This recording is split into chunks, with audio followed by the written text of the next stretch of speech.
commencer. Bien. Eh bien, bon anniversaire, Respire. Merci à tout le monde d'être là et merci particulièrement à nos invités, à nos hôtes de prestige qui ont accepté d'être à mes côtés aujourd'hui pour démarrer les États généraux du tourisme.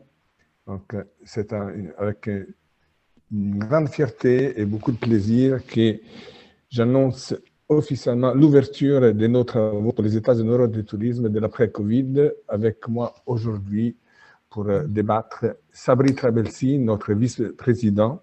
Bonjour Sabri. Bonjour tout le monde. Également Guillaume Lanton de chez Asien, un autre des pères fondateurs de Respire. Bonjour Guillaume. Bonjour Fabio, bonjour à tous. Ensuite, nous avons le plaisir également d'accueillir avec nous Laurent Cage de Welcome City Lab. Salut Laurent. Salut Fabio, bonjour à tous. Et pour finir, notre cher ami Frédéric Laurent, qui n'a pas besoin d'être présenté, de IFTM Topresa. Bonjour Frédéric. Bonjour Fabio, bonjour à tous. Bien, s'il y a un an, on m'avait dit qu'aujourd'hui, suite à un appel à la réflexion auprès de quelques amis de la profession, on en serait là. Je pense que j'aurais bien ri. Force est de constater que les idées, les convictions qui nous animaient et les questions que nous nous posions ont fait mouche. C'est grâce à cette dynamique incroyable, à cet élan de solidarité, à cette volonté d'aller de l'avant sans attendre l'aide et les avis des personnes, qu'aujourd'hui cet événement a pu avoir lieu. Des dizaines de professionnels passionnés et engagés ont donné de leur temps et de leurs neurones pour en arriver à ces résultats dont nous sommes tous très fiers. Et c'est cool. Il nous a fallu un moment d'adaptation pour pouvoir tout mettre en place et tout organiser, tellement la croissance de notre mouvement a été fulgurante et rapide. Mais aujourd'hui, nous pouvons parler d'une seule voix et affirmer haut et fort nos convictions.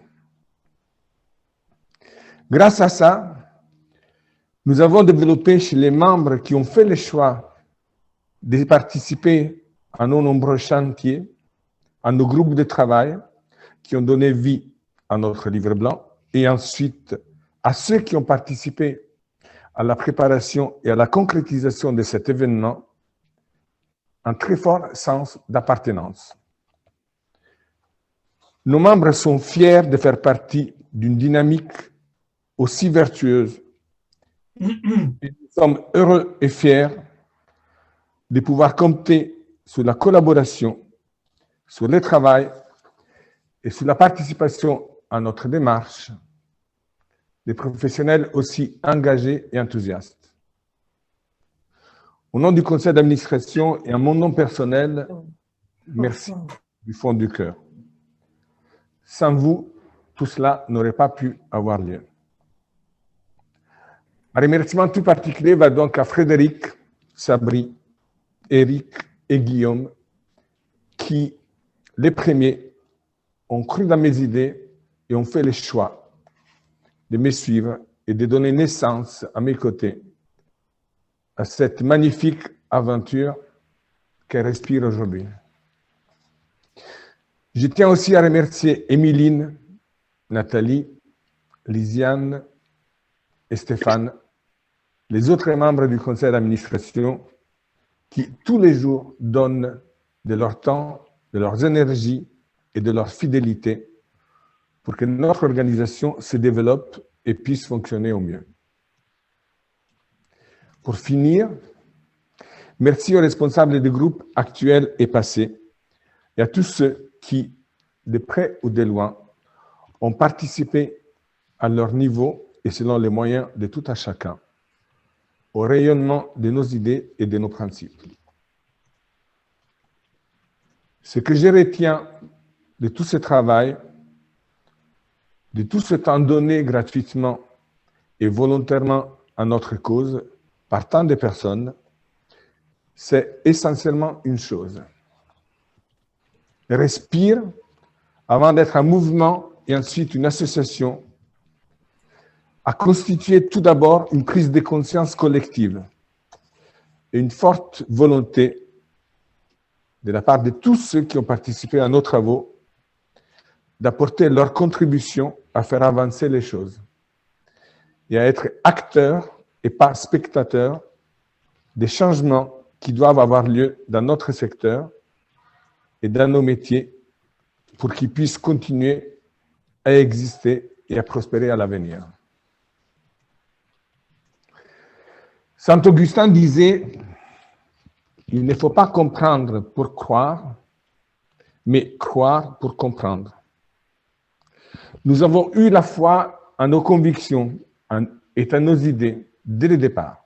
Et c'est grâce à cet engagement, à cette incroyable démonstration pratique et concrète d'intelligence collective que nous sommes ici aujourd'hui. Nous avons fait certainement sur ce chemin aussi des erreurs. Par trop d'enthousiasme ou parce que, en effet, notre mouvement a grandi à une vitesse incroyable dès les premiers jours. Nous en sommes conscients et avons tiré les leçons qui se sont imposées à nous afin de ne pas refaire les mêmes à l'avenir. Mais cela est arrivé car nous avons agi. Nous avons été concrets parce que nous avons essayé de faire bouger les lignes sans attendre que d'autres les fassent à notre place. Dans la grande salle de spectacle qu'est le tourisme, il y a des acteurs et des spectateurs.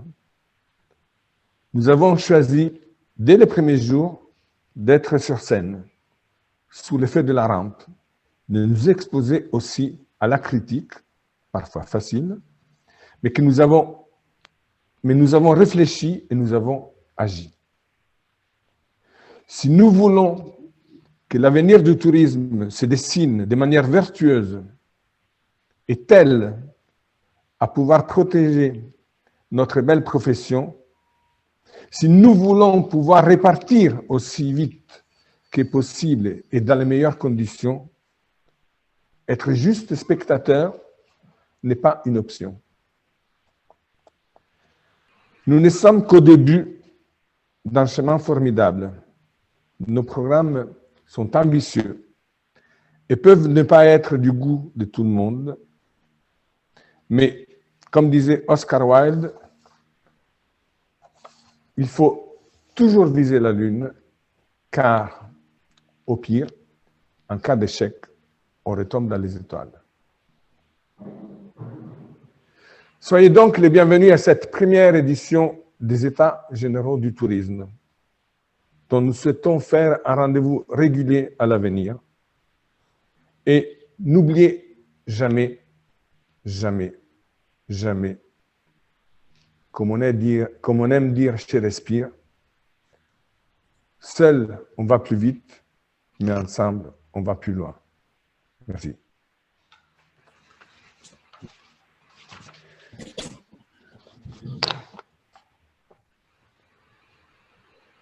Guillaume, à toi la parole maintenant. Merci Fabio, merci beaucoup pour cette introduction très solennelle. Je crois que je t'ai rarement vu avec un ton aussi solennel, aussi posé, aussi fort. Merci pour cette voix et pour évidemment ces messages très forts que tu nous envoies. Moi, j'apprécie beaucoup évidemment, vous le savez peut-être pas avec autant d'implication que bon nombre du bureau évidemment cette aventure, mais je suis très fier effectivement Fabio d'avoir pu être là à tes côtés dès l'an dernier, dès mars l'année dernière avec Sabri, avec Eric, et d'avoir pu initier cette belle aventure à tes côtés, et puis surtout d'avoir vu évidemment Respire très vite être rejoint par un très grand nombre de professionnels du métier du tourisme, et c'est ça la vraie fierté qu'on partage avec toi, c'est effectivement d'avoir pu voir ce mouvement prendre une ampleur vraiment très impressionnante en peu de mois, comme quoi effectivement ça répondait, je pense, véritablement à un besoin de la profession, un besoin de bon nombre de professionnels, de pouvoir se retrouver, d'échanger, de partager, quel que soit, encore une fois, leur rôle, quelles que soient leurs étiquettes, quelles que soient leurs entreprises, pour véritablement créer du lien en forme de toile d'araignée. Moi, c'est vraiment un des sujets sur lequel j'aimerais revenir. Et je pense que c'est ce que cette crise, quelque part, nous a enseigné, c'est qu'on est effectivement dans une logique où on a complètement cassé le modèle top-down, peut-être dans lequel l'écosystème fonctionnait jusqu'à présent, pour recréer véritablement du lien, des connexions, des interconnexions auprès de gens qui peut-être n'auraient pas pu échanger ou se rencontrer dans le monde réel, dans le monde normal. Et c'est un des grands enseignements, évidemment, de cette crise. Autre enseignement important, on a tous pris conscience quelque part qu'on était tous face à une fragilité commune, face à une nature, effectivement, qui, quelque part, nous a obligés à réinventer un peu notre mode de fonctionnement, qui nous a obligés à fonctionner différemment, qui nous a fait prendre conscience au niveau mondial de notre grande fragilité, qui a complètement révolutionné, effectivement, nos considérations économiques, scientifiques, et qui, quelque part, nous a tous rendus très humbles, et nous a fait prendre conscience, comme le disait Jean Viard, qu'on est face à un monde, évidemment, quelque part, qui a repris ses droits, une nature, quelque part, qui nous a rappelé à notre condition humaine, et qui, sans broncher, a réussi à imposer aux opinions publiques un mode de fonctionnement et surtout des contraintes qu'on n'aurait jamais imaginé accepter. Donc je pense que ça, c'est aussi une considération très forte à avoir à l'esprit dans ce contexte, et on va devoir en tirer des enseignements. Autre élément, effectivement, quelque part, malgré la fermeture des frontières et cette distanciation qui s'est installée entre les individus, on a été tous, au niveau mondial, finalement, confrontés au même fléau. Et je pense que insidieusement, et je pense que c'est évidemment un élément très fort aussi d'enseignement dont on va devoir tirer parti, nous, professionnels du voyage, quelque part, les hommes se sont rapprochés parce qu'ils ont partagé ensemble un combat commun. Et je pense que ça va être un point aussi très important dans les réflexions de Respire. Ça va être de réfléchir à la façon, évidemment, de mettre en avant et de chercher à faire fructifier, évidemment, cette réflexion autour de cette solidarité mondiale, quelque part, et de cette nécessité pour le voyage de réintroduire du lien à cette dimension-là. Donc, il y a un nouveau modèle, quelque part, que l'on doit contribuer à inventer.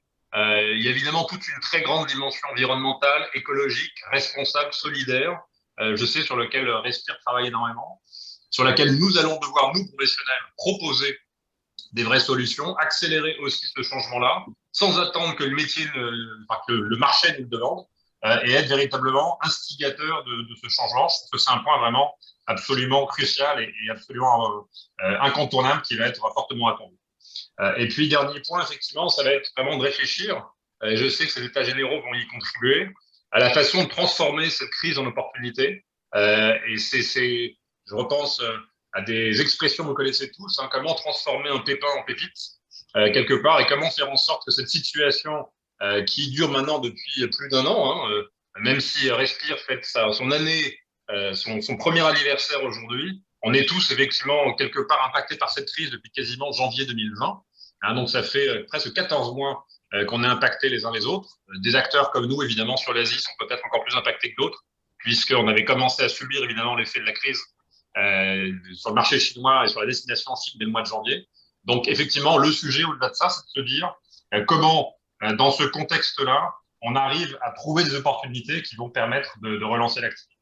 Donc un grand bravo, je ne vais pas faire une intervention très longue, hein, je termine sur ces quelques considérations. Grand bravo d'abord, tu les as cités aux membres du bureau qui tous sont très actifs effectivement pour essayer de déclencher ces réflexions autour de Respire et autour évidemment de l'ensemble de ces sujets. Sur l'aspect toile d'araignée, je reviens 2 secondes là-dessus, effectivement cette création de lien, quelque part on a su le faire d'abord au sein de nos entreprises, hein, donc c'était absolument indispensable effectivement de créer ce lien dans nos propres écosystèmes internes. Hein, il a fallu d'abord s'assurer que nos staffs, nos collaborateurs, que nos équipes soient capables de travailler, soient capables d'échanger, de partager. Ce travail-là a été fait dans bon nombre de groupes, évidemment, du tourisme. Ça a été fait ensuite de manière horizontale, et Respire est un très bon exemple, évidemment, de cette mise en place-là, au travers de liens et de connexions qui se sont faites entre professionnels. Donc, on a été dans une création de liens horizontale dans un premier temps, au sein des entreprises et entre individus, ou entre agences indépendantes, ou entre professionnels indépendants qui ont su retrouver de la connexion. Ce lien, ensuite, il s'est fait avec nos clients. Et ça, vous le savez, moi, ça a été une de mes obsessions dès l'an dernier. Et bon nombre d'acteurs du tourisme, évidemment, quelque part, ont entrepris ces démarches pour ne pas perdre le lien avec nos clients. À un moment où, évidemment, on savait que la distance n'allait pas aider, on savait que le fait de ne plus être dans une relation commerciale liée à des projets de voyage imminents allait créer là aussi et augmenter cette distance. Et il a fallu trouver des passerelles, trouver des solutions pour reconstruire ce lien différemment. Évidemment, les connexions Zoom y ont fortement contribué. Le téléphone, évidemment, les appels sortants, des apéros online qui sont mis en place. Et toutes ces solutions ont permis là aussi de recréer ce lien quelque part un peu top-down pour le coup dans cette relation commerciale. Et aujourd'hui, il y a une forme de lien qui est en train de se mettre en place, à mon sens, pas suffisamment rapidement. Et je pense que là aussi respire une réflexion engagée qui est passionnante, qui est la recréation d'un lien bottom-up, qui est le lien qui doit se recréer aussi en amont à destination de nos fournisseurs. On est tous conscients, encore une fois, que la crise fragilise énormément les destinations et fragilise nos partenaires à destination. Et quelque part, nous, professionnels français, on doit avoir l'humilité de reconnaître qu'on a été sacrément préservés du fait de cet état-providence qui s'est mis en place dès l'an dernier avec l'ordonnance, ensuite avec l'activité partielle, avec les fonds de solidarité, avec maintenant les projets de prise en charge des charges fixes. Donc, on a une chance phénoménale, c'est qu'on est quasiment encore tous sur pied, capables évidemment de relancer nos activités si évidemment la crise ne se prolonge pas encore des mois, mais qu'on entrevoit une sortie de tunnel quelque part autour de la fin d'année. En tout cas, sur l'Asie, c'est ce que j'espère, c'est d'entrevoir la réouverture progressive des frontières autour de l'automne. Mais encore une fois, on doit être conscient que nos destinations, que nos réceptifs, que nos partenaires sur zone ont été bien plus chahutés qu'on ne l'a été nous-mêmes. Donc, dans cette logique et dans cette thématique de création du lien que je vous évoquais, il faudra véritablement qu'on soit tous très soucieux aussi de la façon dont nos équipes sur place seront capables d'accueillir nos clients demain. Et je peux vous annoncer déjà que bon nombre des acteurs, des réceptifs notamment, mais aussi des hôteliers, mais aussi des équipes saisonnières à destination, ne sont plus dans l'industrie, n'y reviendront probablement pas. Donc forcément, on sera dans une situation, on va devoir faire des choix les uns les autres, et on devra s'assurer que nos partenaires choisis seront en mesure de respecter la promesse client et de faire en sorte que le voyage proposé, que les prestations proposées soient à la hauteur de nos valeurs, de nos attentes et de celles de nos clients. Ça va être un véritable sujet. Et on est engagé, nous, tour opérateurs, aux côtés de bon nombre d'agences et de réseaux également, dans cette audit, quelque part, qui doit nous permettre d'identifier des fragilités à destination et de réfléchir peut-être à un modèle nouveau là aussi, qui implique les tours opérateurs et les agences, pour être capable de réactiver le plus rapidement possible nos réseaux à destination et surtout de leur donner des solutions d'anticipation de la reprise des flux. Et ça va être un énorme sujet pour les tours opérateurs dans les semaines et les mois qui viennent. Ça va être d'être capable, avec l'aide des agences, de réveiller le marché. Parce que je pense qu'on n'a pas conscience, nous, acteurs français, que l'un des grands sujets dans la reprise, ça va être d'accéder au stock.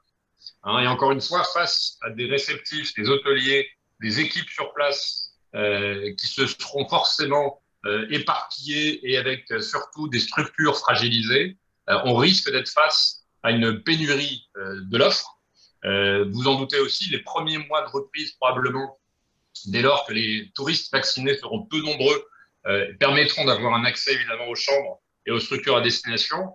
Mais au-delà de ça, assez rapidement, je pense au-delà des 3 mois, peut-être 6 mois post-reprise et réouverture des frontières, notamment sur des destinations long courrier. Et je pense pas que à l'Asie, je pense de la même façon à l'Amérique latine, je pense à l'Afrique, je pense à l'Asie centrale, je pense peut-être au Moyen-Orient également, je pense à l'ensemble de l'Eurasie, peut-être même des destinations européennes.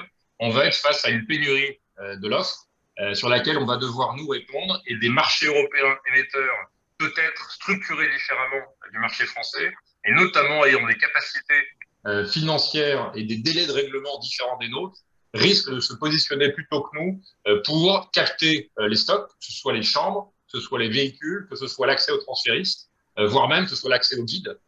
Donc on va devoir, nous tous, aussi avoir cette réflexion commune. Ça ne pourra pas se faire de manière isolée, chacun dans notre coin. Quelque part, on est engagé aussi, et on est plusieurs tours opérateurs à commencer à en parler ensemble, pour que le marché français comprenne qu'il va être face à une concurrence d'autres marchés émetteurs, capable, encore une fois, de positionner du stock, d'engager des règlements fournisseurs, de gérer du flux financier avec davantage d'anticipation qu'on saurait peut-être le faire.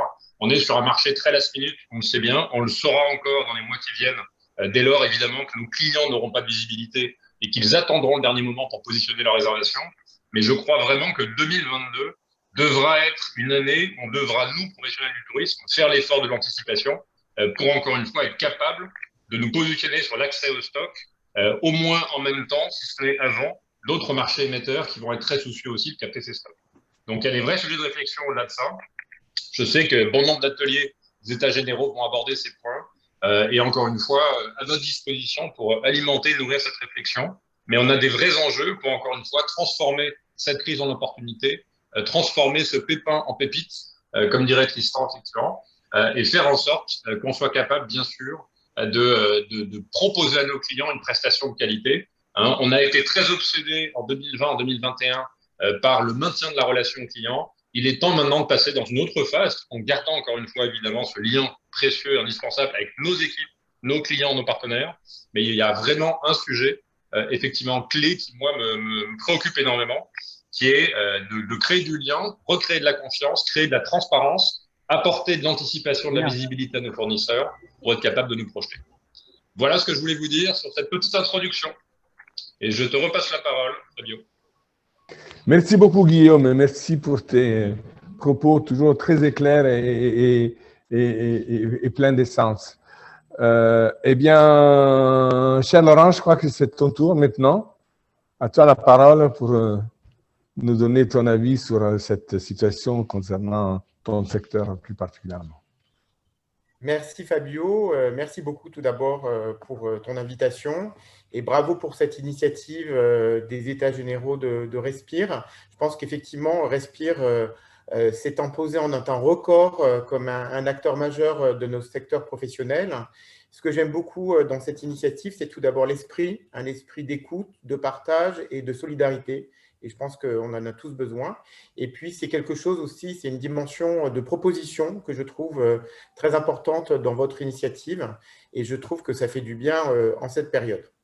Alors, Fabio, tu m'as demandé donc de parler, de témoigner en fait de la situation au regard de l'innovation des startups de cette crise. Et si je reviens donc sur l'année qui vient de s'écouler, j'ai envie de dire que pour l'instant, on peut faire un bilan un peu dual de cette situation avec des côtés négatifs et des côtés très positifs. Alors, concernant les aspects négatifs, je pense qu'il ne faut pas minimiser, il faut les regarder en face. Souvent, dans le monde de l'innovation, on essaye tout de suite de passer à la solution sans trop voir le problème en réalité en face. Il faut le regarder. Et je dirais que c'est un côté négatif dans le bilan matériel de cette épidémie. On a eu donc on a constaté beaucoup de difficultés de start-up. Certaines ont arrêté leur activité. Il y a eu effectivement des dépôts de bilan. Ce que les start-up nous ont dit assez rapidement l'an dernier, c'est que tout le monde reconnaît les aides économiques massives qui ont été mises en place pour notre secteur et tout le monde en est reconnaissant. La difficulté, c'est de tenir dans la durée. Car vous pouvez avoir des charges fixes de type salaire qui sont pris en compte, mais vous avez forcément besoin de dépenser en matière d'effort commercial ou d'autres charges fixes qui ne sont pas forcément pris en compte. Donc, on arrive maintenant à une situation à bout de 12 mois où les aides sont parfois plus suffisantes pour aider un certain nombre de startups à tenir le coup. Pourquoi? Parce qu'il y a des startups oui, c'est pour le pèlerinage.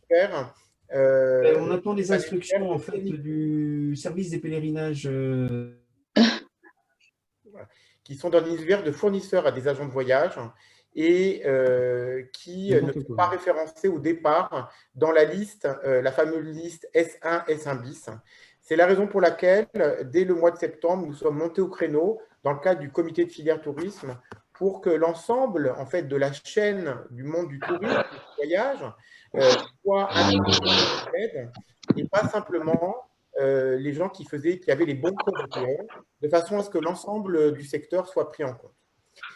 L'autre élément négatif qu'on a pu voir et problématique, c'est la fuite des talents. Dans l'univers des startups, ce qui fonde fondamentalement la valeur ajoutée d'une start-up, c'est les moyens humains et la qualité des collaborateurs. Donc ça, c'est une préoccupation.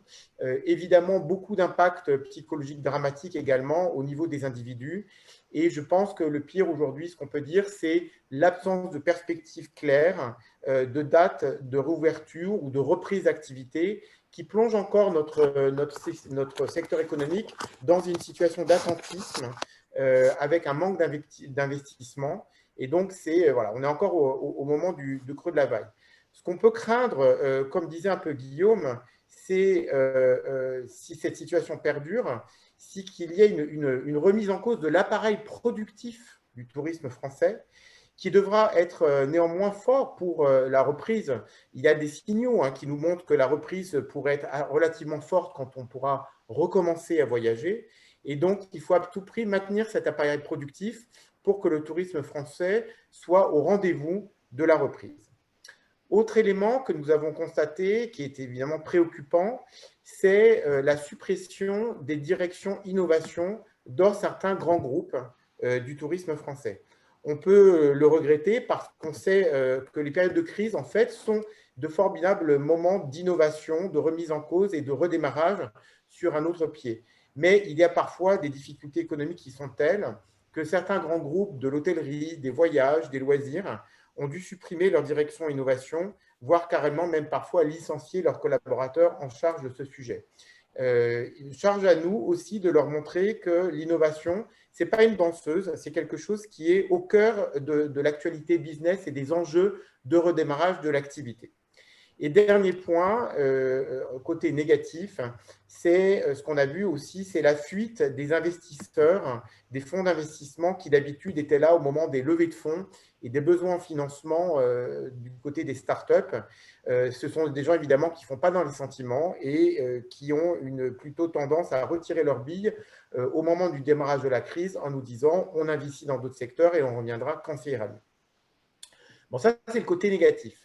Le côté positif que je souhaitais mettre en avant, c'est ce que j'appellerais plutôt un bilan immatériel de la crise. Ce sont des côtés, des aspects positifs qu'on peut identifier en prenant du recul. Une crise, c'est certes un moment extrêmement difficile, mais c'est d'abord une opportunité d'innovation, de changement, de remise en cause, de projection vers l'avenir. Et on peut dire, et d'ailleurs Respire en est le témoignage, qu'il y a actuellement une mobilisation extrêmement forte pour changer nos modèles, pour s'adapter à un monde nouveau, une mobilisation dans les faits et non plus seulement dans les intentions. Je pense en particulier à la thématique du tourisme durable et responsable dont on parle depuis une vingtaine d'années et qui aujourd'hui, je pense, est vraiment au cœur des préoccupations opérationnelles dans la façon de produire, dans la façon de travailler de l'ensemble de nos confrères. Le deuxième élément positif que je vois dans cette situation, c'est néanmoins le flux constant de création d'entreprises et des startups que nous identifions. Il n'y a pas une baisse de création d'entreprises, au contraire, il est toujours aussi dynamique. Nous recevons toujours beaucoup de candidatures et de témoignages d'entreprises nouvelles. Il y a également des gens qui accélèrent leur développement à l'international, qui trouvent en fait les moyens et les volontés, les énergies pour développer leurs nouveaux modèles. Et donc ça fait chaud au cœur. Ce qui nous a beaucoup étonné aussi dans cette période, c'est l'agilité et la capacité de rebond incroyable des startups du tourisme. Beaucoup d'entre elles se sont dit, bon, le tourisme pour l'instant va être en chute en termes de chiffre d'affaires, donc nous allons diversifier nos produits à l'égard d'autres secteurs d'activité économique qui résistent mieux aujourd'hui. Il y a par exemple des startups qui sont dans l'univers de la gestion de flux, des logiciels de gestion de flux pour les sites touristiques, les parcs de loisirs, qui ont diversifié leurs produits et leurs services vis-à-vis d'autres secteurs économiques qui accueillent des flux dans d'autres domaines, dans le domaine du commerce, dans le domaine de la santé. Et donc, on a vu ces startups issues du monde du tourisme, et bien finalement, s'adapter à la crise et développer des systèmes qui s'adaptent à d'autres secteurs d'activité économique. L'autre point positif que nous avons vu, c'est à quel point la technologie, le digital, est une réponse au défi environnemental. Il serait une erreur aujourd'hui de penser que le défi environnemental consiste à se replier vers un monde ancien où il n'y a plus aucune technologie. Au contraire, la technologie, c'est une façon de mieux gérer son stock, ses consommations d'énergie, son flux, son bilan de carbone. Et il y a aujourd'hui tout un tas de solutions technologiques qui répondent aux défis environnementaux. Il y a également d'autres startups qui se développent vers un tourisme plus humain, vers une qualité de service plus forte, vers un tourisme différent. Et on voit très bien que c'est un segment de marché extrêmement important qui correspond à l'attente des consommateurs. Et les startups se sont engouffrées dans cet univers d'un tourisme différent, d'un tourisme alternatif et participatif. Et on voit beaucoup d'initiatives, notamment à l'échelle européenne, dans ce milieu. Autre point positif, il y a toujours quelques belles percées de startups françaises à l'international et également des levées de fonds qui continuent. Et donc, ça prouve que l'innovation touristique à la française est bien présente. On a une très bonne image à l'international, on a une très forte visibilité.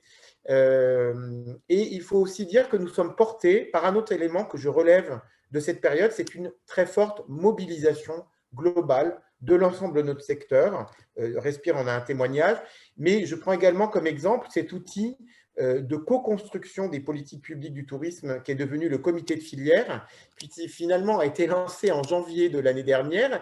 Il n'y était pas destiné au départ, mais finalement, avec la crise, il s'est révélé un excellent outil de co-construction et puis de réaction collective face à la crise. Et on essaie notamment dans la commission que je préside numérique et innovation de construire des projets collectifs qui viennent du terrain et qui portent ça à connaissance des autorités publiques. Il y a un autre élément positif actuellement dans cette période qui est l'opportunité des Jeux Olympiques de 2024. Les Jeux Olympiques pour Paris, le Grand Paris et l'ensemble du territoire national, c'est un cap, c'est un objectif qui mobilise extrêmement fortement beaucoup d'énergie, des projets d'infrastructure, des projets de mobilisation collective, des projets de place du sport dans la société. Et je vois combien, en fait, finalement, ce cap est quelque chose qui nous tire en avant et qui nous permet enfin de nous projeter, d'avoir un objectif à moyen terme qui mobilise les énergies et les investissements. Et enfin, je terminerai par là, il faut se rappeler que la France a un temps d'avance en matière d'innovation touristique à l'échelle internationale. Nous faisons partie des pays les plus en avance avec notre écosystème qui est très riche aujourd'hui, qui est composé de nombreux incubateurs accélérateurs. J'en prends pour preuve le réseau national France Tourisme Lab. Finalement, le Welcome City Lab a eu un peu le rôle de grand frère et a essaimé dans d'autres régions, et j'en suis très content sur d'autres thématiques, dans d'autres filières. On est le premier pays au monde à l'avoir fait. Nous sommes très bons également au niveau des outils d'accompagnement de l'innovation avec évidemment BPI France, avec la French Tech, avec les réseaux de Business Angel, d'accompagnement à l'investissement, avec toutes les associations professionnelles. Il faut quand même se reconnaître voilà, qu'aujourd'hui, en fait, quand on veut se lancer, eh bien, quand on est un entrepreneur, on est beaucoup mieux entouré aujourd'hui qu'il y a une dizaine d'années. Et donc, je pense que c'est un message positif qu'il faut donner. Il faut donner le message qu'aujourd'hui, il est possible de créer l'entreprise, d'entreprendre, et on sera soutenu et accompagné par l'ensemble de la filière économique et de l'innovation. Merci à tous. Merci beaucoup, Laurent. Merci pour ton intervention très éclairée et intéressante sur un sujet qui nous tient tous à cœur, parce que le tourisme de demain sera également fait, bien évidemment, par les startups qui œuvrent aujourd'hui pour faire bouger les lignes. Eh bien, maintenant, je crois que c'est ton tour, cher Frédéric. Ça doit être à moi, oui. Absolument. Bon, tout d'abord, merci évidemment, j'aimerais remercier comme Laurent et Guillaume l'ont fait, Fabio et Sabri, de nous donner l'occasion, nous, Salon IFTM Top Resa, d'être à vos côtés pour cette initiative qui est évidemment une initiative qui va dans le bon sens, puisque c'est une initiative de partage, de solidarité, de quid de demain, de projection. Et je me souviens, Fabio, qu'on s'est vu pour parler de ça très, très au début. Tout à fait au début de Respire, tu as eu la gentillesse de le mentionner tout à l'heure, et tu m'avais dit, Et tu m'avais dit, tu sais, c'est très très important pour notre projet de se rapprocher du salon IFTM. J'aimerais te dire que c'est presque l'inverse, c'est très important pour le salon IFTM de se rapprocher d'initiatives comme la tienne. Pourquoi? Parce que un salon finalement, puisque c'est de ça dont je peux parler moi aujourd'hui beaucoup mieux que de production, parce que ça c'est pas mon métier. Un salon aujourd'hui, ça doit être un rassembleur et non pas un diviseur. Donc, encore merci pour ça, encore merci pour cette proposition. Fabio, Sabri, vraiment, merci pour ça. On est en tant que salon professionnel à la croisée des chemins, hein. On est à la croisée des chemins et à la croisée de ces chemins se rassemble tout le monde, des compagnies aériennes, des tours opérateurs, des destinations bien sûr, des réceptifs, enfin tout ce qui constitue l'ensemble du marché. Ce salon IFTM Topresa alors, au risque de paraître présomptueux, qui, de l'avis de beaucoup, en tous les cas, de la profession, est perçu comme vraiment le salon incontournable B2B du tourisme. Il existe depuis 42 ans. Il a évolué de beaucoup depuis 42 ans, hein. Il avait un ADN extrêmement loisir au départ, et puis il s'est, chemin faisant, développé sur d'autres thématiques comme le business travel, comme le digital, comme la techno, comme les startups. On a d'ailleurs un partenariat quasi historique avec le Welcome City Lab à cet égard. Et pour rebondir sur les propos de Guillaume, cette crise, elle a eu un impact incroyablement fort sur le tourisme, bien sûr, mais sur l'événementiel aussi. Parce que mon métier, au départ, c'est l'événementiel, c'est l'organisation de salons. Quand je suis de bonne humeur et que j'ai envie d'en rire, je me dis que moi, par rapport à mes autres collègues de l'événementiel, j'ai la double effet qui se coule, puisque patron d'un salon, métier de l'événementiel, et patron du salon du tourisme. Deuxième coup de lame. Donc voilà. Mais c'est comme ça. C'est comme ça.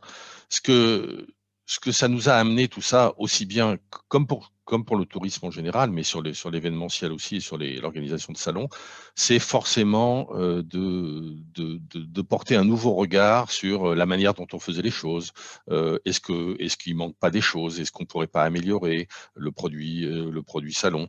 Mais en tous les cas, même si on n'aboutit pas à toutes les solutions immédiatement, ça nous a vraiment tous boostés pour avoir de la réactivité, de l'agilité, trouver des solutions pour continuer à animer le marché et d'apporter du contenu, parce que c'est aussi ça la vocation d'un salon. Un salon, c'est pas simplement, ou alors ceux qui font ça font très mal leur métier. Ce n'est pas une succession d'allées moqueter et de cloisons avec des stands. C'est un lieu de rencontre, c'est un lieu de connaissance, puisqu'il y a des formations, il y a des conférences, il y a tout ça. Enfin, vous connaissez le salon aussi bien, voire mieux que moi pour certains. Donc on a été confrontés et finalement, on a tous bien réagi dans ce métier de l'événementiel à donner de la réactivité et à gagner en réactivité.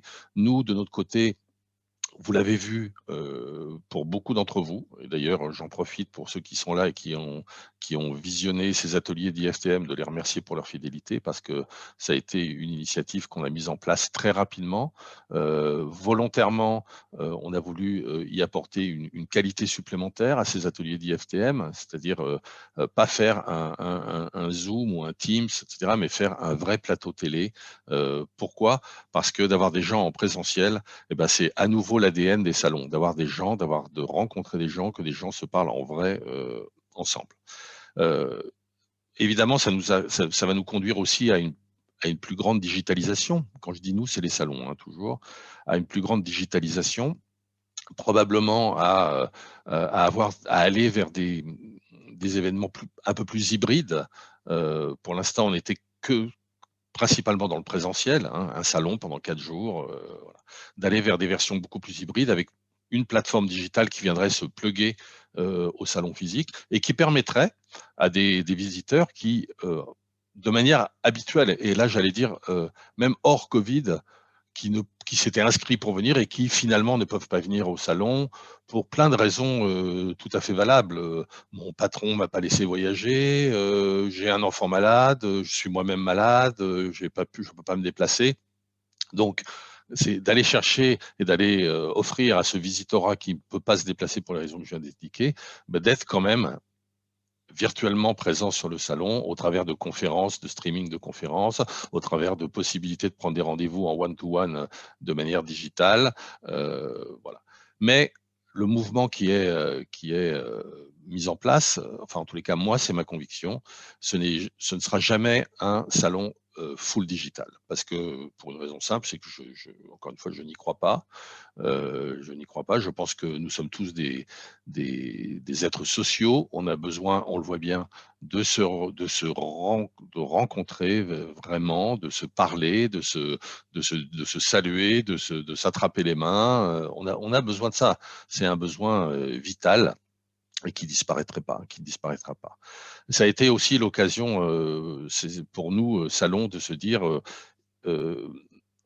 pour la prochaine édition, d'ouvrir et de donner la parole aux associations et aux groupes qui sont nés à l'occasion de cette crise.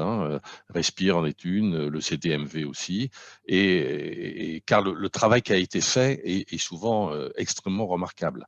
Donc, encore une fois, c'est dans notre rôle, Salon, d'être un agrégateur, d'être un rassembleur, et pas de fonctionner en chapelle, de donner de la visibilité à toutes ces initiatives. Puisque, encore une fois, c'est vraiment la marque, une des marques de la vitalité de notre secteur. C'est devenu un peu éculé de parler de résilience, mais c'est vrai que pour avoir traversé dans ma vie professionnelle plusieurs secteurs d'activité, le tourisme et le voyage est d'une incroyable résilience. Et ça, le salon doit être, encore une fois, le rassembleur dynamique de cette résilience. Voilà. Et puis, j'aimerais quand même partager avec vous un moment d'optimisme quand même, parce que la progression et la montée en puissance du vaccin nous y incitent, parce que l'envie irrépressible de voyager à nouveau nous y incite. Ce ne sera jamais mort, cette envie de voyager. Et parce que le besoin vital de se rencontrer, de partager à nouveau librement nous y incite aussi. Et je pense vraiment que pour toutes ces raisons, parce qu'il y a une plateforme commune entre le voyage et l'événementiel, notre belle industrie du voyage et les salons professionnels ont encore vraiment de très beaux jours devant eux. Pourquoi? Parce que l'accueil, l'empathie, la convivialité, la rencontre, la proximité, l'être ensemble finalement, sont créateurs d'émotions que le digital ne pourra jamais remplacer. Voilà. Alors j'espère qu'on sera tous plus que jamais rassemblés du 5 au 8 octobre sur le salon IFTM, porte de Versailles, et bien entendu, parce que c'est ça, il ne faut pas l'oublier, sur le stand de Respire, puisque j'ai le plaisir et le bonheur d'annoncer qu'il y a un partenariat officiel entre le salon et Respire qui a été noué il y a quelques semaines, mois maintenant. Voilà, donc j'ai envie de finir sur cette note d'optimisme. Tout ça va repartir avec des dégâts collatéraux, forcément. Chez nous aussi, dans l'événementiel. Pour rappel, le groupe dont je fais partie, qui s'appelle RID Exposition, nous avons annulé cette année 100% de nos salons professionnels. 100%. Pas 50%, pas 60%, 100%. Voilà. Et pour vous dire, donner un ordre d'idée, sur la division événementielle, salon du groupe, dans le monde, on a fait 5% du chiffre d'affaires habituellement fait. Voilà. Mais on va rebondir, ça va repartir, on va se remettre en question, on va y apporter des modifications, comme je viens de l'évoquer, et j'ai très bon espoir. Voilà, j'espère vous voir très nombreux. Voilà. Une dernière chose, parce que je viens d'y penser, mais quand je disais que le digital ne pourra jamais remplacer, la vraie mise en relation. Vous êtes 77 connectés ou à peu près 80 connectés. On s'est dit bonjour une fois, quand vous êtes arrivés sur le Zoom. On serait sur un salon professionnel, vous auriez tous eu 80 occasions de dire bonjour à d'autres, au détour d'une allée, au détour à l'accueil, au détour au milieu d'une conférence, etc. Et c'est ça l'ADN à la fois du voyage, c'est la rencontre, et c'est le point commun qu'il y a entre le voyage et les salons, c'est la rencontre de l'autre, la découverte de nouvelles choses, et la rencontre, l'humain. Merci beaucoup. Merci Frédéric pour ton intervention pleine d'optimisme. Merci Laurent, merci Guillaume. Vos interventions ont été très appréciées, on l'a vu dans le fil de discussion. Beaucoup de commentaires sont allés dans ce sens. Je voudrais vous remercier donc au nom de Respire, des bénévoles et de l'association pour votre participation aujourd'hui. Avant d'attaquer la suite que je vais vous expliquer, il y a une question qui a été posée à Laurent, donc que je vais lui soumettre. C'était concernant donc l'essor de tout ce qui est numérique. Une personne se posait la question du bémol que ça pouvait soulever le développement tous azimuts en termes de gaz à effet de serre, pour faire simple. Oui, c'est une réalité, il ne faut pas l'ignorer. J'invite cette personne à lire le dernier cahier tendance du Lab qu'on a sorti, qui est gratuit, qui est téléchargeable sur notre site internet, où on parle également des innovations low-tech, des innovations en faible consommation d'énergie, qui sont aussi une piste importante dans le monde des startups. Elle trouvera des exemples concrets de startups qui développent ce type de technologie, qui sont vraiment faibles en consommation énergétique. Et dernier point, l'innovation, c'est évidemment beaucoup de numérique, mais ce n'est pas que ça. Il y a aussi beaucoup d'innovations dans le tourisme qui sont de l'innovation de services, d'usage, de process, qui permettent sur une certaine niche ou certains marchés de mettre en relation des gens. Donc l'innovation est un phénomène beaucoup plus vaste qui ne se limite pas uniquement au numérique. Très bien, merci Laurent. Guillaume, tu voulais intervenir ? Oui, très rapidement. On a quelqu'un dans l'Assemblée qui connaît parfaitement ce sujet également, c'est Julien Buot de l'association ATR. Je ne sais pas s'il aurait l'occasion de s'exprimer sur le sujet, mais effectivement, c'est un point important que tu soulèves. On en est évidemment conscient, et surtout, ça permet de relativiser évidemment aussi ce que représente le tourisme globalement, les émissions carbone par l'aérien. Et c'est vrai que dès lors qu'on le met en regard avec les consommations carbone ou les effets de serre qui peuvent générer évidemment l'usage du numérique, ça vient d'un seul coup évidemment relativiser sacrément bien sûr ce que représente l'avion, tout en sachant évidemment qu'il y a tout un énorme travail de la part des avionneurs et des fabricants de l'aéronautique pour évidemment réduire ces effets. Donc, il y a évidemment énormément de façons d'aborder le sujet qui viennent relativiser encore une fois l'empreinte carbone de nos métiers, tout en ayant cette nécessité nous-mêmes évidemment d'être très conscients de ça, parce qu'encore une fois, le marché l'attendra et il faudra vraiment qu'on soit là pour ne pas le subir. Je vois que Julien réagit dans le chat, mais c'est effectivement important aussi d'être très conscient de toutes les initiatives développées par des associations comme ATR, comme ATD également. Nous sommes en cours de labellisation nous-mêmes, et il y a un énorme travail évidemment qui est fait par ces associations. Je sais que Respire également sur ces sujets. En effet, et comme je vous l'expliquais ensuite, différents travaux ont été menés. L'objet de ces états généraux du tourisme, c'est aussi de réfléchir à ces différents points, et vous verrez que plusieurs groupes ont travaillé de façon transverse ou chacun de son côté sur ces thématiques diverses, qu'il s'agisse de nouvelles façons de voyager ou de respecter aussi, de construire un avenir respectueux des environnements. Donc, pour finir cette première partie, donc à nouveau, je vous remercie. Je remercie nos différents intervenants.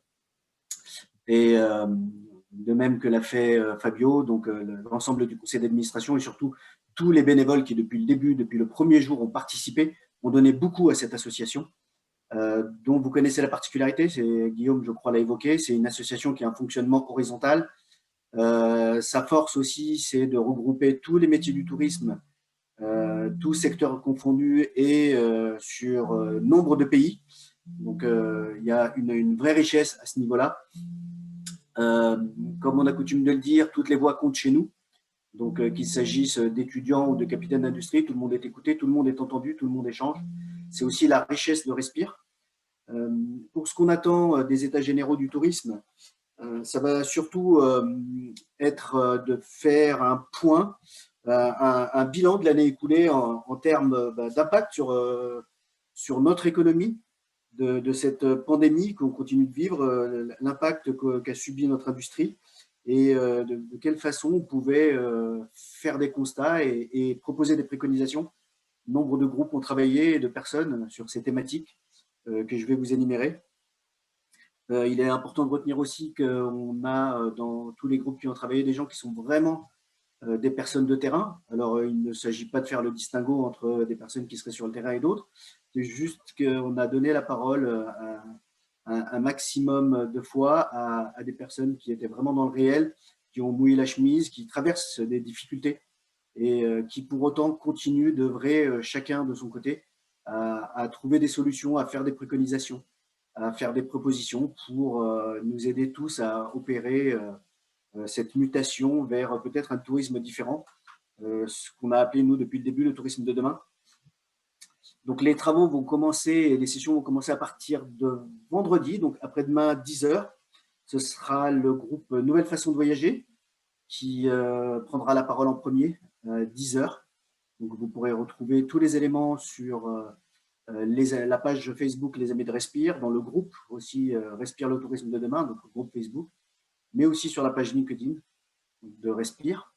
Je vais maintenant vous présenter les différents groupes et les personnes qui lead ces groupes-là. Et ensuite, je vais leur donner la parole pour nous expliquer un peu plus dans le détail ce sur quoi elles ont travaillé, comment tout cela va s'articuler. Et au terme de leurs interventions, je vous propose donc une session de questions-réponses. Avant de présenter ces personnes, tout à l'heure, Fabio a parlé de cette appartenance forte qu'on retrouve au niveau des membres de Respire. Aujourd'hui encore, on continue d'accueillir des membres, des nouveaux membres, que ce soit au niveau du collectif en général. Hein.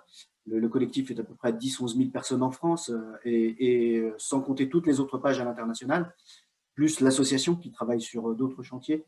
Voilà, il y a un fort sentiment d'appartenance. Je retenais une phrase que je lisais dernièrement, et beaucoup de personnes ont trouvé dans Respire une main tendue qui leur a permis de traverser cette période vraiment très compliquée pour certains. Et je lisais dernièrement l'un d'entre eux qui disait, voilà, qui prenait un peu la défense de Respire, mais surtout qui disait qu'il avait eu besoin de foi pour traverser cette crise et que en fait, Respire était la sienne et je trouvais que c'était vraiment ça, c'était touchant.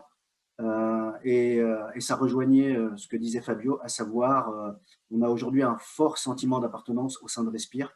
Et si je devais paraphraser ou modifier un petit peu une phrase que j'ai souvent entendue, qui est celle d'un capitaine d'industrie français, je dirais que voilà, dans cette intelligence collective qui gagne, il n'y a pas de passagers, il n'y a que des équipages. Et dans Respire, il n'y a que des équipages.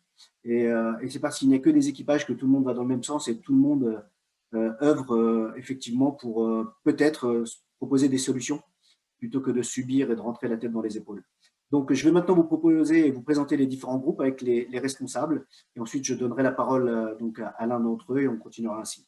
Donc, dans l'ordre de ce qui va se dérouler au niveau des États généraux du tourisme, nous avons le groupe Nouvelle Façon de Voyager, qui est l'idée par Célia Melkus. Ensuite, Expérience Voyageur avec Tristan Daube. CARE, donc, qui peut se lire aussi comme Construire un avenir respectueux des environnements. Donc, c'est Véronique Naranaya Swami qui lead ce groupe. Avec, à chaque fois, dans les groupes, nous avons bien sûr un nombre de personnes qui participent, et y compris des acteurs du CA. Le tourisme inclusif, Jennifer Weber. Et enfin, les talents du tourisme, Laetitia Lebras. Donc, je vais commencer par Tristan, qu'on doit libérer plus tôt, il me semble. Donc, Tristan, si tu veux bien prendre la parole, nous expliquer ton groupe, tes travaux à venir de façon synthétique. Oui, bonjour à tous. Merci Sabri, merci Fabio. Je crois que dans le management, ce qui est très important, c'est de savoir s'entourer, et Fabio sait très bien faire ça. Je suis très heureux de porter l'expérience voyageur. Nous allons avoir 3 rendez-vous pour parler des particularités du parcours de l'expérience de voyage. Et ça tombe bien parce qu'il y a 3 zones importantes. La première zone, on se retrouvera le 23 mars, portée par Cyril No, qui nous permettra d'échanger sur l'avant-voyage, et nous avons souhaité réfléchir ensemble sur les motivations voyage de demain. Un autre sujet d'actualité viendra avec Cyril No le 2 avril à 13 h, où on parlera pendant le voyage, et donc effectivement il s'agira d'accompagner de toutes les évolutions, qu'elles soient sur la remise en cause, mais aussi sur les nouveaux outils. Et la dernière rencontre que nous ferons ensemble sera le 14 avril à 13 h avec Virginie Gentil, et on parlera de la 3e zone qui est l'après-voyage, et donc comment ajuster, comment se poser les bonnes questions pour fidéliser dans le nouvel environnement, et comment redonner envie de se reconnecter au voyage. Et on a eu la chance d'avoir des invités relativement intéressants, puisque sur la partie avant et les motivations au voyage, nous avons la chance d'être accompagnés par Armelle Solélac, présidente et CEO de l'agence Switch, et Isabelle Frochot, qui est maître de conférence à l'université Savoie. Pour la partie pendant, on va retourner les habitudes d'interview de Romain Pommier de Tourmag pour l'interviewer et lui demander quelle est sa vision de l'avenir sur l'expérience de voyage. Et enfin, sur la partie après-voyage, nous avons la chance aussi d'avoir la possibilité d'échanger avec Thibaut Constant, qui est actuellement directeur de la relation client de Sogetrel, qui est une ETI dans le monde de la connectique et de la fibre, mais qui a travaillé pendant très longtemps auprès de grands assureurs français, des SFR. Et donc l'idée est de partager avec lui sur toutes les méthodologies qui nous permettent de pouvoir accompagner effectivement le post-voyage. Voilà, Sabri, de manière synthétique. Tu as coupé ton micro. Là, normalement, ça devrait aller mieux. Donc, je disais merci Tristan, c'était parfait. Comme je l'expliquais tout à l'heure, donc vous pourrez retrouver effectivement sur nos différents comptes sociaux toutes les informations relatives au déroulement de ces états généraux, les différentes sessions, les inscriptions, les horaires, les créneaux, les participants, tout est détaillé. Et donc, je vais profiter de ce moment pour passer la parole à Célia sur le groupe Nouvelle Façon de Voyager. Célia, si tu nous entends. Oui, c'est bon, j'arrive. Bonjour, du coup, je coordonne le groupe Nouvelle Façon de Voyager avec mon binôme Lisiane. On est une équipe de 14, donc vous aurez l'occasion de rencontrer nos membres lors des 3 rendez-vous qu'on vous donnera. Ce groupe s'interroge sur les nouvelles attentes des voyageurs, les tendances, ce qu'elles impliquent pour les professionnels du tourisme et éventuellement peut-être les nouveaux virages à prendre. Du coup, le premier rendez-vous aura lieu, comme l'a dit Sabri, vendredi à 10 h. On s'interrogera sur le voyage expérientiel, comment répondre aux attentes.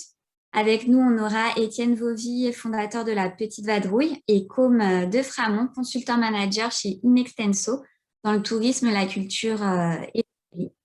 En second rendez-vous, on parlera des tendances pour le télétravel, le travail nomade et le leisure. Pourront-elles, ces tendances, devenir la norme de demain? On aura comme intervenante Aurélie Cros, elle-même digital nomade et fondatrice du mouvement #Mission Nomade. Et enfin, pour notre 3e rendez-vous, on traitera du voyage durable. Quels sont ses enjeux et ses paradoxes? Avec nous, on aura Béatrice Bellini, maître de conférence à l'Université de Nanterre en sciences de gestion et présidente de la Positive Business Chair. Donc, on espère vous voir nombreux à ces rendez-vous pour échanger tous ensemble avec nos intervenants sur ces problématiques. Merci. Merci Célia pour ta présentation, qui a eu aussi le mérite de démontrer qu'effectivement, il y avait quand même beaucoup de gens qui travaillaient à l'intérieur des groupes. C'est pas rien quand même, 14 personnes. Dans la plupart des groupes, il y a nombre de bénévoles qui ont donné de leur temps. Il faut savoir que c'est des dizaines, des centaines, ça peut dépasser le millier d'heures depuis que Respire a été créé. Presque 100 à 200 personnes ont travaillé régulièrement depuis 1 an sur différents sujets. C'est beaucoup de temps donné d'offert et de partager à la profession. Donc merci encore une fois à tous les bénévoles. Je vais donc maintenant passer la main à Véronique qui va nous parler de son groupe CARE. Namasté. Je suis très heureuse d'être là aujourd'hui après une année, 12 mois, et sans doute encore plus, puisque nous sommes à l'arrêt. Pour certains, peut-être simplement fortement réduite, mais en tout cas, pour moi, c'est complètement à l'arrêt. Le tourisme, c'est zéro. Contraint, forcé par cette force invisible, cet organisme impalpable, inconcevable, irréel et pourtant si présent dans nos vies actuellement.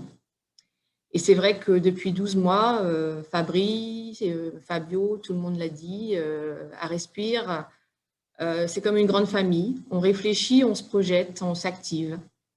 Et donc, au sein du groupe CARE, qui se veut l'acronyme de construire un avenir respectueux des environnements, de son anglicisme CARE, prendre soin, se soucier, les membres du groupe, nous sommes à peu près une vingtaine, avec des personnes plus ou moins actives selon les intérêts. En tout cas, les environnements ont été définis sous 3 angles, à savoir le vivant, le carbone exit et l'humain.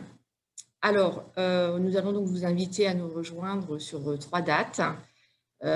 Pour rejoindre le cadre de la réflexion vivant, il nous a été important de comprendre qu'est-ce que c'était la biodiversité, l'enjeu de sa préservation, ainsi que comment favoriser nos activités touristiques pour la préservation de ces biodiversités.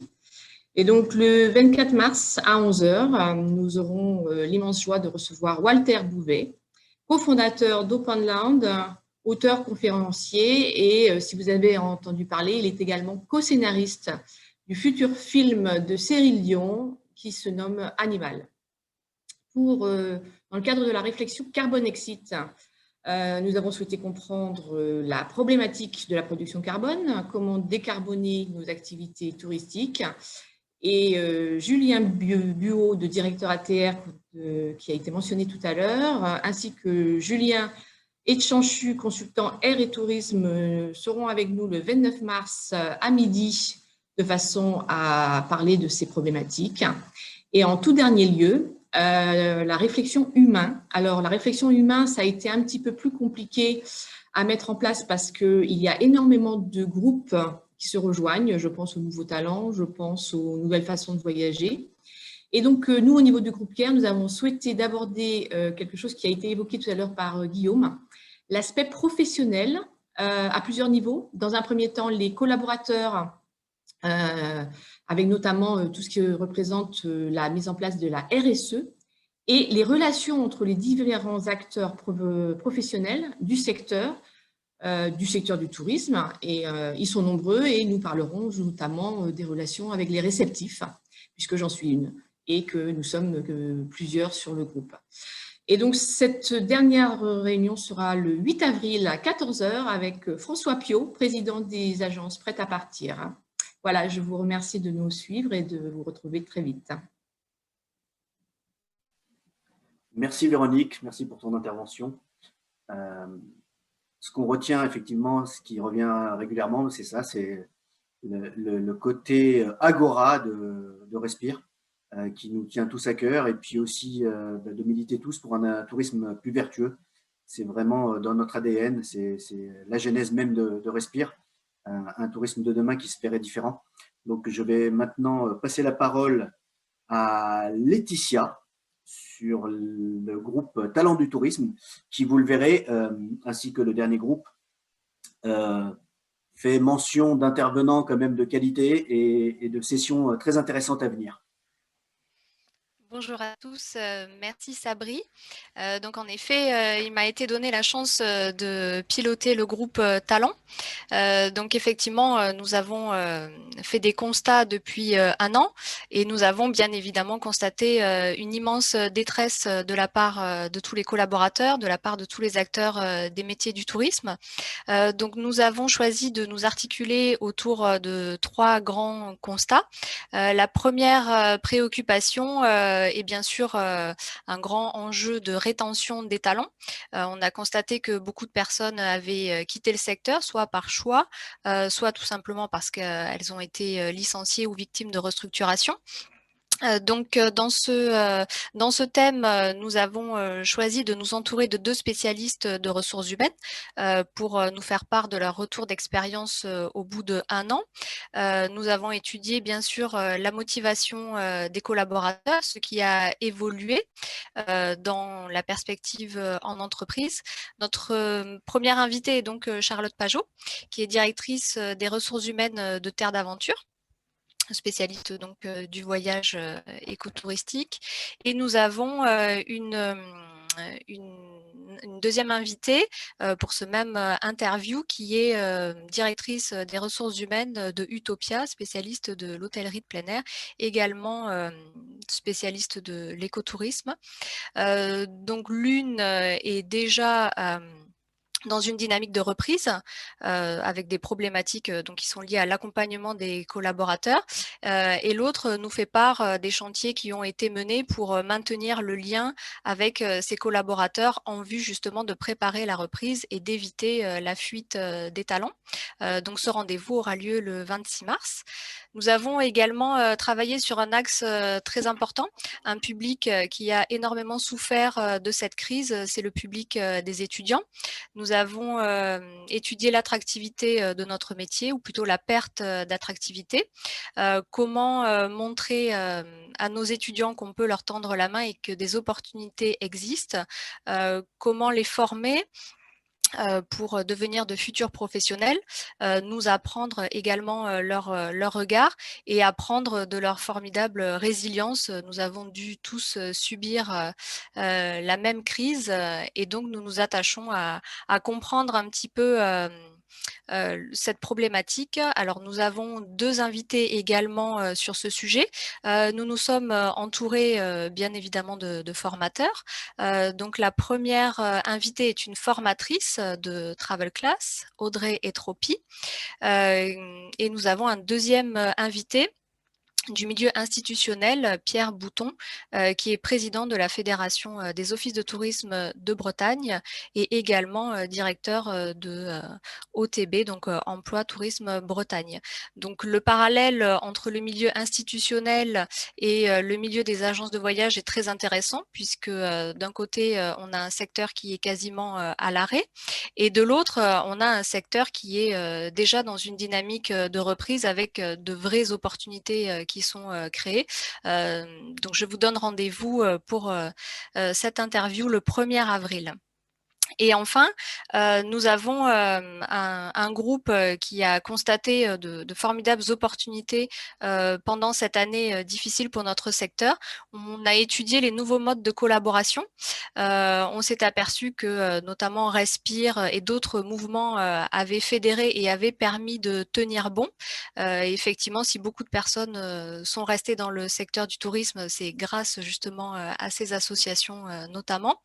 Donc, nous avons étudié ces nouveaux modes de collaboration, de regroupement, les dynamiques de télétravail, de travail nomade, la mobilité également, et le recours aux indépendants. Beaucoup ont fait le choix de s'installer en autonomie et comment on peut travailler tous ensemble pour créer de nouvelles synergies. Donc, l'invité sera Frédéric Dautuil, qui est cofondateur d'un espace de coworking, la Bulle du Voyage, et qui est également fondateur de Global Tour.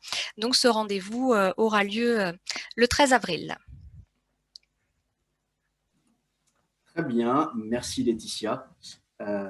Ça laisse à penser qu'effectivement, ça va beaucoup phosphorer dans tous les groupes et c'est une des raisons d'être de Respire, effectivement, c'est que voilà, nombre d'idées puissent sortir de tous ces échanges. Donc, je vais maintenant passer la parole à Jennifer pour la partie tourisme inclusif.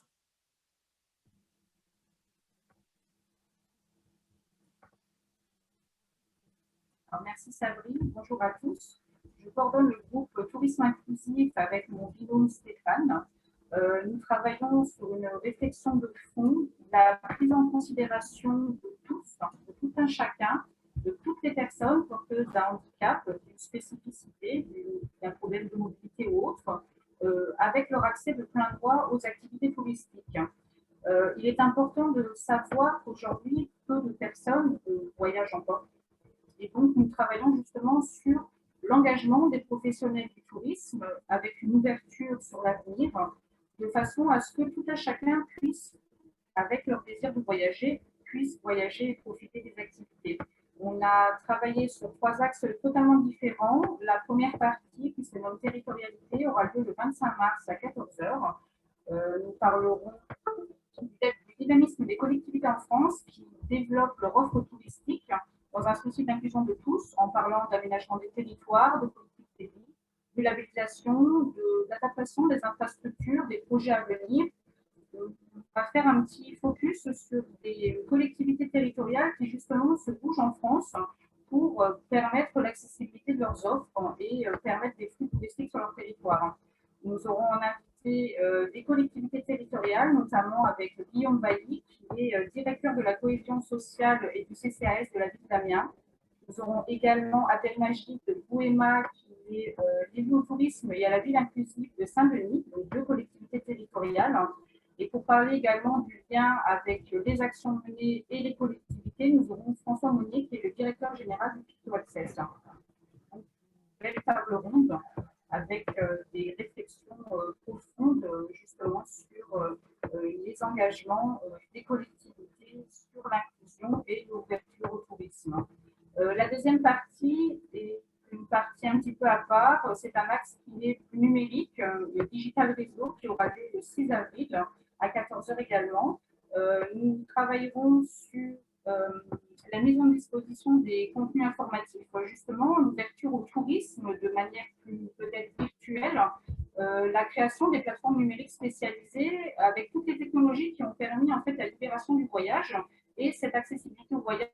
Une question surtout, est-ce que le digital est un risque pour le lien social des personnes un petit peu à part ou fragilisées qui n'ont pas accès au voyage, ou justement est-ce que c'est une opportunité d'une plus grande ouverture vers l'extérieur et une opportunité de voyage, peut-être de nouvelles accessibilités avec l'inclusion peut-être permise par ces réseaux. Nous aurons 2 invités, notamment Thomas Chastanier, qui est le fondateur de Jolibee, qui est une plateforme en ligne qui permet donc l'accessibilité à des activités culturelles, de loisirs et sportives. Et nous aurons également Justin Marquand, qui est le PDG fondateur de Picto Access, pour nous parler en fait des réseaux et du numérique. Et la dernière partie sera une partie vraiment spéciale, puisque nous serons en direct de l'international, avec notamment un duo très intéressant avec le Sri Lanka et l'Inde. Nous allons vraiment nous poser la question de la vision du handicap et de l'inclusion à l'étranger. Ce sont des pays auxquels on ne pense pas forcément en matière d'accessibilité et d'inclusion. Donc justement, que se passe-t-il à l'étranger? Comment on perçoit l'accessibilité au tourisme dans des pays où l'accessibilité physique n'est pas réelle et auquel on ne pense pas en premier? On a d'autres soucis de préoccupation et justement, on voit des initiatives qui se créent à l'international et qui font bouger les choses. Et nous aurons 2 invités de marque avec Nia Arora, qui est la fondatrice de Planet Abled, une agence de voyage spécialisée et adaptée au voyage aux personnes handicapées. Et nous aurons également en exclusivité Danushki Ouaparachi, qui est une des premières driveuses de tourisme au Sri Lanka. Donc c'est vraiment tout récent. Elle va nous parler justement de cette difficulté d'être une personne autre dans un pays comme le Sri Lanka et justement cette ouverture et cette inclusion d'autres personnes. Voilà, donc j'espère que vous serez nombreux à ces fameux rendez-vous. Merci. Merci Jennifer pour ton intervention. Ce qu'on retient là aussi, c'est que tous les champs importants sont explorés par Respire, comme le disait Fabio en amont. Bon anniversaire, donc c'est notre première année, et donc en un an, beaucoup de travail a été fait. Pour ceux qui ont suivi, notamment lors de la rédaction du livre blanc, 10 groupes ont travaillé sur des thématiques qui seront très importantes des mois durant. Cette fois-ci, nous avons sélectionné 5 nouveaux axes qui étaient tout aussi importants, sur lesquels nombre de bénévoles, et c'est très important. Après, ça, c'est ma fibre associative qui fait que je reviens toujours dessus, mais on ne remerciera jamais assez toutes les personnes qui ont donné tant d'heures sur leur vie sociale, personnelle, pour la cause des autres, pour la cause de nous tous, pour réfléchir à comment améliorer notre tourisme, comment améliorer notre secteur, ce secteur auquel on tient tant. Notre positionnement, effectivement, est plutôt sur un positionnement moyen et long terme. Ce n'est pas pour rien que Respire, c'est le tourisme de demain. Ce qu'on peut constater, c'est qu'un gros travail a été fait. Un constat va aussi être livré sur ce qui a été fait et ce qui serait intéressant de faire.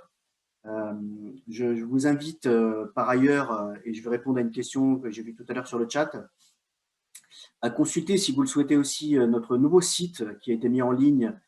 C'était mardi, il me semble, hier ou la semaine dernière, je ne sais plus, les choses avancent tellement vite. Je crois que c'était hier ou avant-hier. Quoi qu'il en soit, respire.travel, vous pourrez trouver toutes les informations. Il continue de vivre. C'est encore une fois des bénévoles, des personnes qui ont travaillé dessus, qui ont livré un fort joli site dans lequel vous pouvez trouver nombre d'informations. Vous pouvez aussi faire le choix de recevoir des infos par retour en vous inscrivant à la newsletter.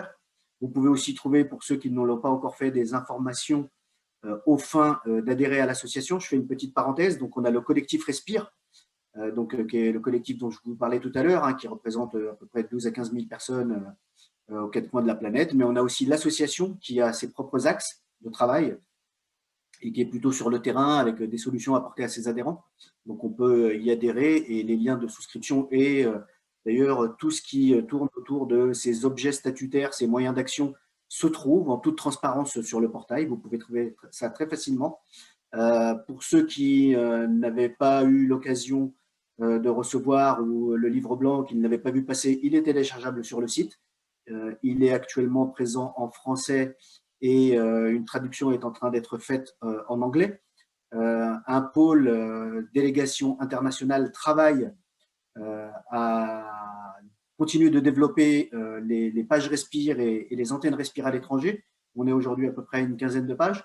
Donc là, je rebondis sur une question qui a été posée par Richard de Bruxelles, qui disait que c'était un petit peu dommage de ne pas avoir la même chose en Belgique. Donc Jean-Pierre Pinero, qui s'occupe notamment de ce pôle, et avec qui j'ai le plaisir de collaborer sur cette partie-là, travaillera à installer, entre autres, en Belgique, mais dans de nombreux autres pays, des antennes partout où ce sera pertinent et où la demande se fera ressentir.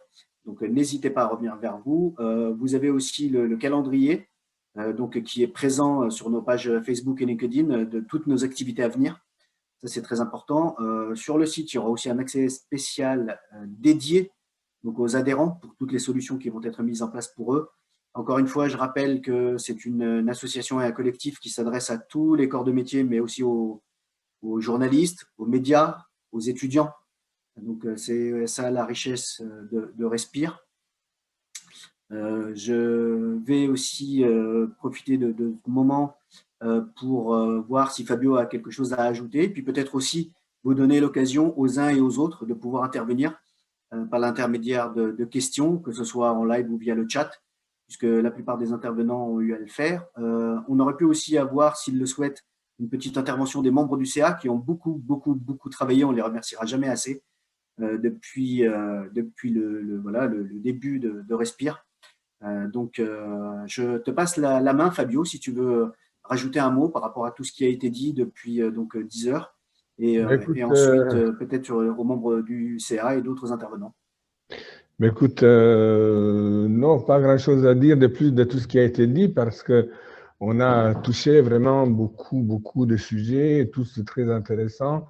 Je tiens à remercier encore Laurent, Guillaume et Frédéric pour leurs interventions très éclairées et très intéressantes.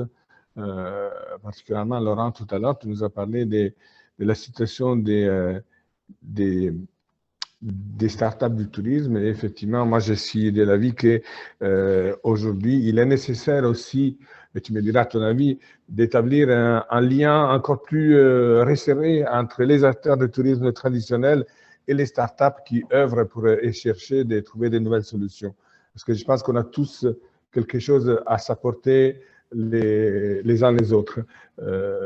Et puis, effectivement, ben, je te laisserai répondre à cette question et je laisse la parole aux membres du CA qui ont envie de se manifester et qui me supportent à longueur de journée et de semaine avec toutes mes idées et tous mes élans, mais qui, grâce à eux, on a réussi à réaliser une bonne partie et je suis très fier du travail qui a été accompli et très satisfait et content d'avoir aussi rencontré des gens de cette valeur. Voilà. Respire, au-delà de tout le reste, est aussi et avant tout, pour moi, une magnifique expérience humaine, une magnifique aventure humaine dans laquelle on est embarqués tous ensemble et qui est quelque chose auquel je ne m'attendais pas du tout dans ces dimensions et rien que pour ça, ça a valu la peine de lancer cette dynamique. Merci à nouveau à tous. À toi, Laurent. Sur quel point veux-tu que je réponde, Fabio? Justement, sur ce que je disais tout à l'heure, sur le fait de dire que je suis de l'avis qu'il faut qu'on arrive à établir davantage de passerelles entre les startups et les acteurs traditionnels.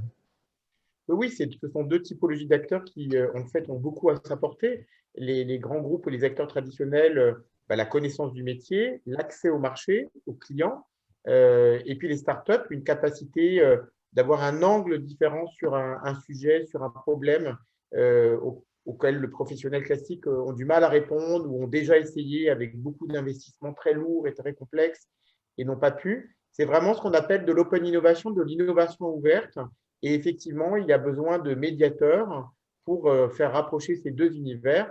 C'est un peu notre métier Welcome City Lab, mais il y en a d'autres qui font ça. Et je suis d'accord, les deux univers ont beaucoup à s'apporter. Bien, merci Laurent.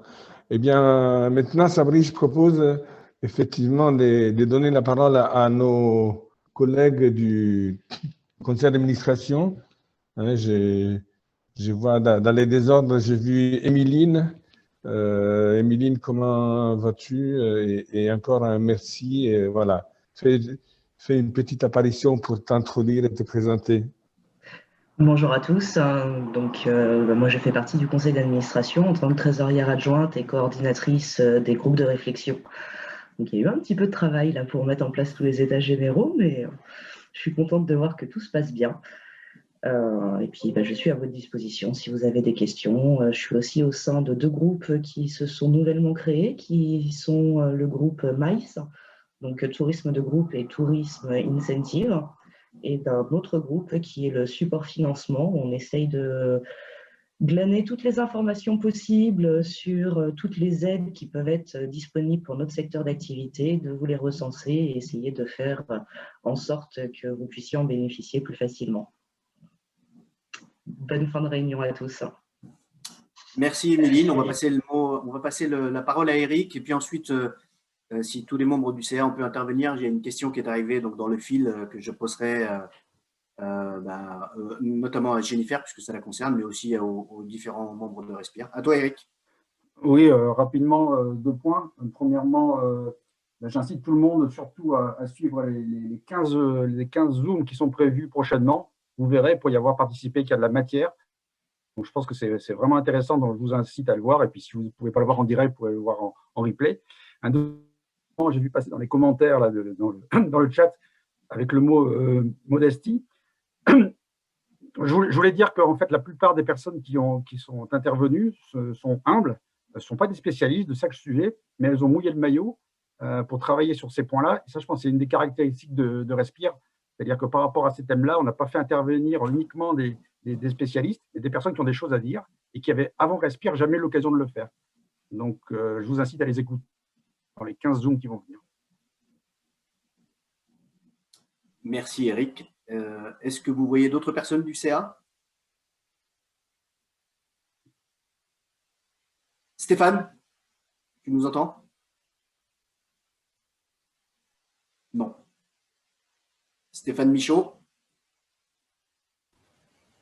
Nathalie Trichard, que je vois à l'écran. Je t'en prie. Bonjour à tous. Effectivement, membre du CA. En tant que... Joyeux anniversaire, Nathalie.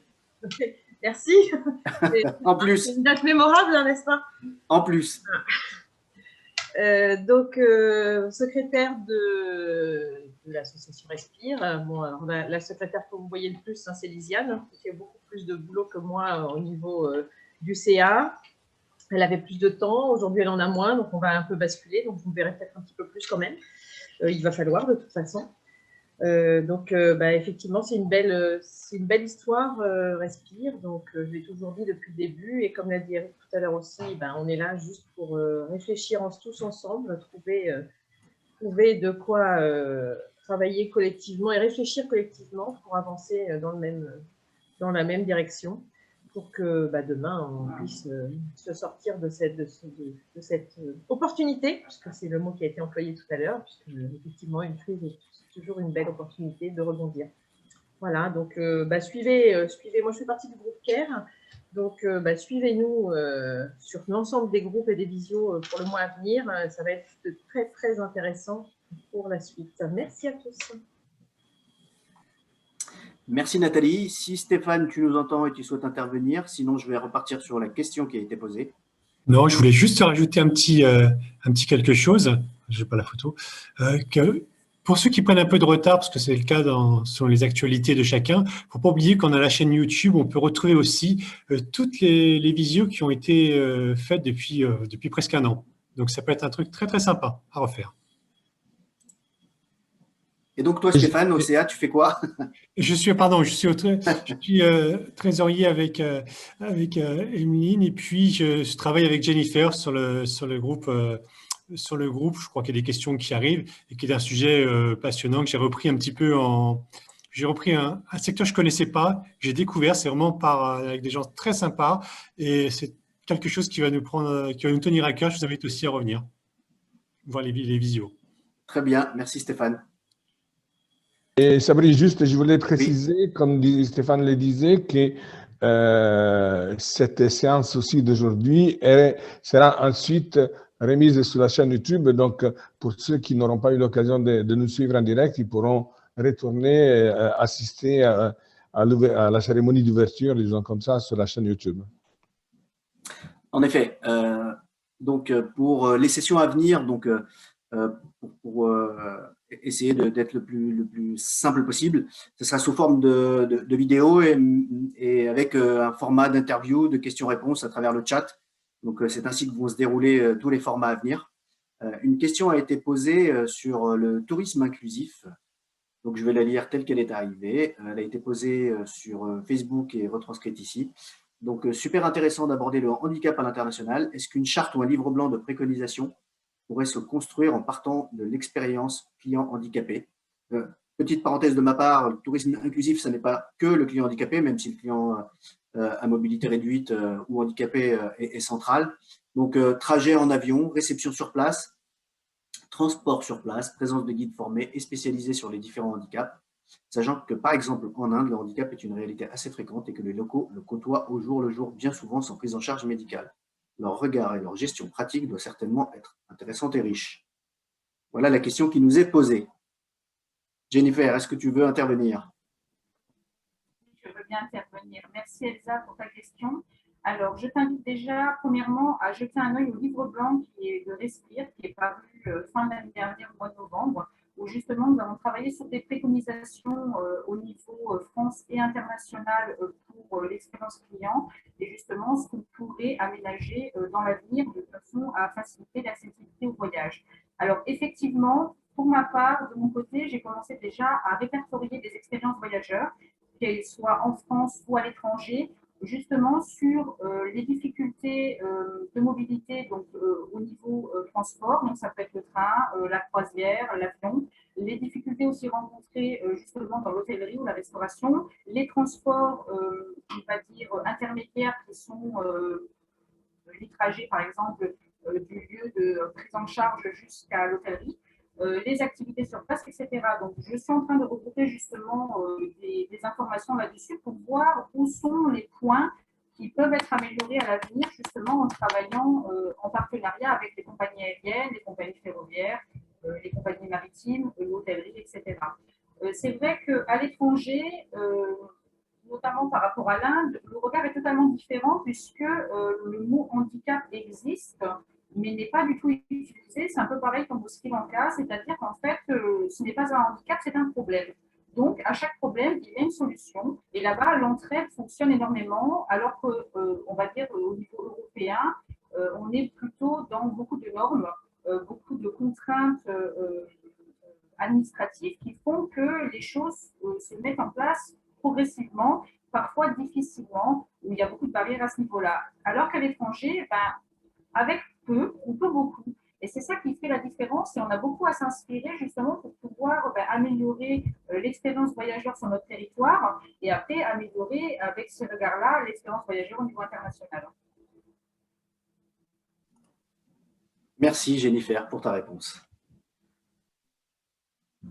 Donc, pour rappel, les Amis de Respire, donc la page Facebook où vous retrouvez toutes les informations relatives aux États généraux du tourisme. Pour ceux qui sont déjà dans le groupe Facebook ou sur la page LinkedIn aussi, donc vous avez les informations qui se trouvent ici. Notre site internet, donc respire.travel. Il n'est pas nécessaire d'adhérer à l'association pour rejoindre Respire. Si jamais vous découvrez aujourd'hui et que vous vous posez la question, Respire est un mouvement ouvert, hein, je l'ai dit tout à l'heure, c'est une agora. On vient, on rentre, on discute, on repart. Vous l'avez vu, on ne fait pas que ça aussi.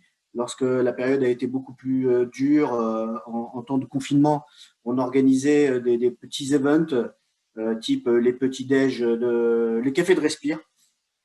Et dernièrement, donc les apéros de Respire tous les jeudis à 18h30 de mémoire. L'idée était de continuer de créer du lien. Ça nous tient vraiment à cœur que ce lien ne se rompe pas.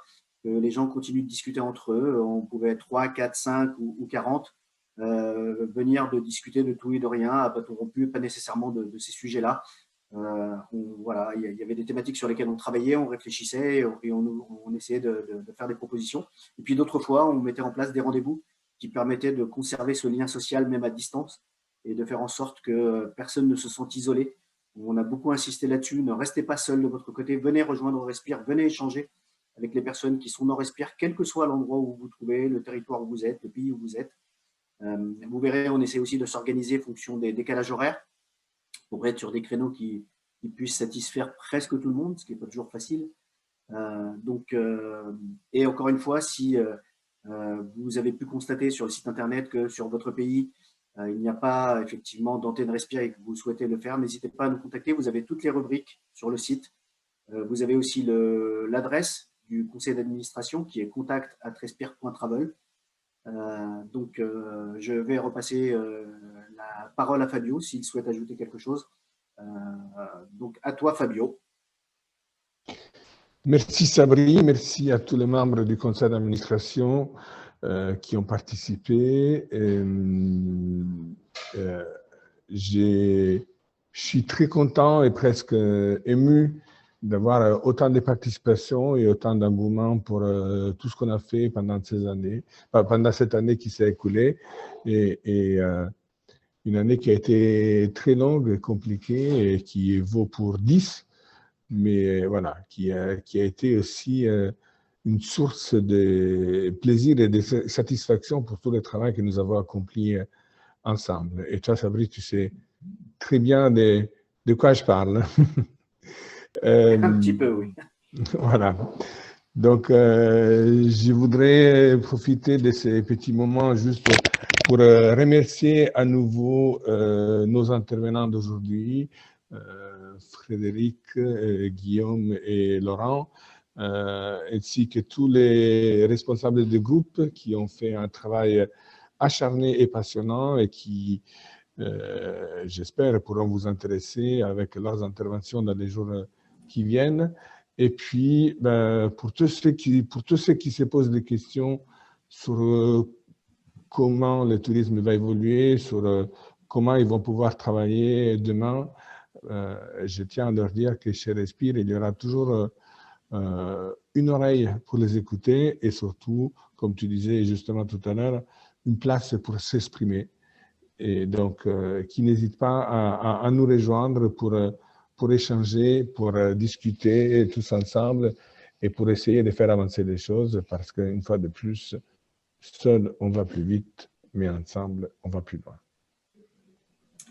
Merci Fabio, merci pour ces paroles. Merci pour ce coup de spleen que tu as eu aussi au mois de mars 2020 et qui a fait que, effectivement, plutôt que d'accuser le coup, tu t'es dit on va essayer de faire quelque chose et tu as trouvé les personnes autour de toi et le mouvement a pris, qui fait qu'aujourd'hui c'est un mouvement qui est vraiment entraînant, positif, qui donne du courage et de l'énergie à beaucoup de monde.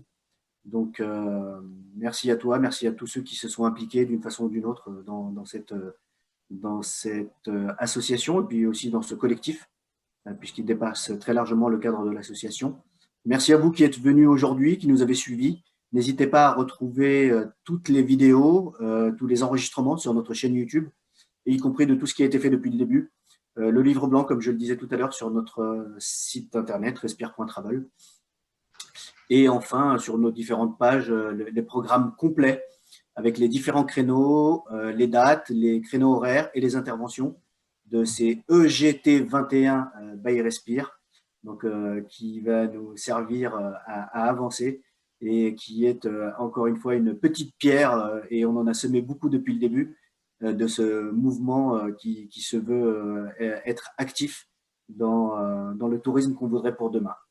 Merci encore à nouveau à tous et nous déclarons les États généraux du tourisme by Respire ouverts et merci encore une fois et à bientôt. À très vite.